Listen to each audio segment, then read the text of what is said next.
नमस्कार दोस्तों। भगवान जगन्नाथ जी बीमार चल रहे हैं, ये खबर तो आप लोगों तक पहुंच ही गई होगी। अब आप लोग सोच रहे होंगे कि भगवान और बीमार ये कैसे हो सकता है। चलिए इसके आगे की कहानी मैं आपको सुनाती हूँ।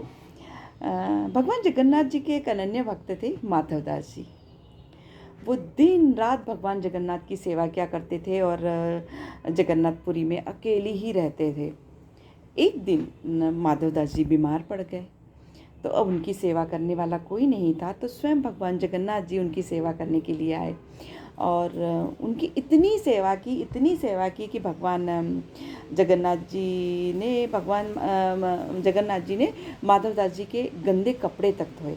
जब माधवदास जी को होश आया तो उन्होंने कहा, भगवान आप तो स्वयं भगवान हैं, आपको ये सब करने की क्या ज़रूरत है। आप चाहते तो मुझे पल भर में ठीक कर सकते थे, मगर आपने ऐसा नहीं किया, क्यों। तो भगवान ने कहा कि प्रारब्ध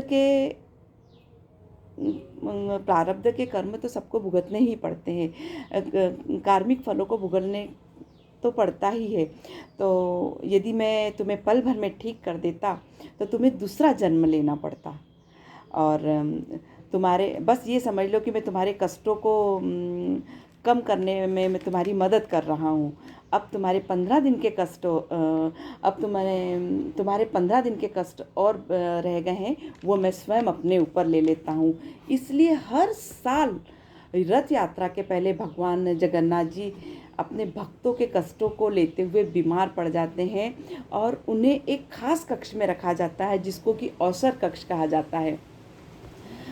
उस कक्ष के अंदर कोई नहीं जा सकता, सिवाय वैद्य जी और उनके स्वयं वहाँ के खास सेवक के अलावा कोई नहीं जा सकता। और स्वयं भगवान के अलावा, ईश्वर के अलावा उन्हें उस कक्ष में कोई नहीं देख सकता है। मंदिर के पट भी उस वक्त में बंद रहते हैं, वो भी नहीं खुलते हैं। अगर आपकी भक्ति सच्ची है तो सच मानिए, आपके सारे कष्ट भी भगवान स्वयं अपने ऊपर ले लेते हैं और भगवान आपको आपके कष्टों से दूर कर देते हैं।